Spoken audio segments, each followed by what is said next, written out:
Dubia roaches. They're the easiest to take care of, but also the most expensive. They're really hardy though, so they don't die very easily. I just leave them in the same container they come in, this little deli container. Give them a fresh baby carrot once a week.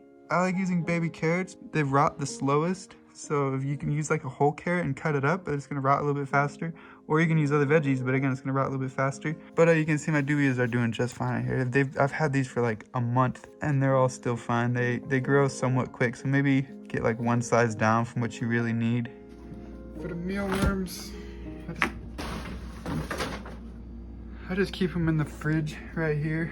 They just stay dormant, so you don't even have to feed them. If you do want to feed them and make them stay longer than they would if you just left them in the fridge, they'll stay about a month or so in the fridge. Honestly, it depends how they are when you get them at the pet store. But if you need them to last for a really long time, just feed them carrots at like room temp once a week, maybe. So this is the cricket tank. I used to use this one, which then I use for isopods. The small crickets could escape, but the big crickets will be fine in there. It's totally fine. And if you escape crickets, not a big deal, yo. They're not gonna survive where you're at, probably, unless they do. And be careful. You might have some chirping in your house forever. But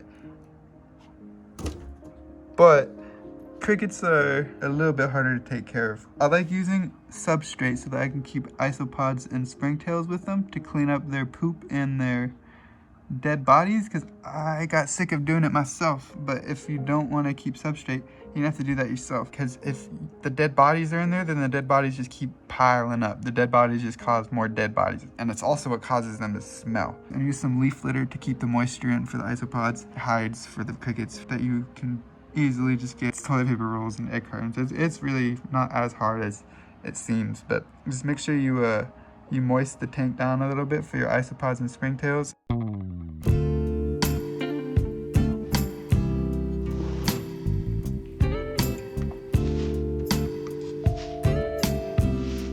You also provide them with fresh food. I actually have to feed them. You see this is the old carrot. They're still eating these. I give them lettuce also, which goes bad a little faster than the carrots. They're hardy as well. If you have them in a tank with the moisture and the heat right, I keep them next to all my tanks so that the heat's a little higher.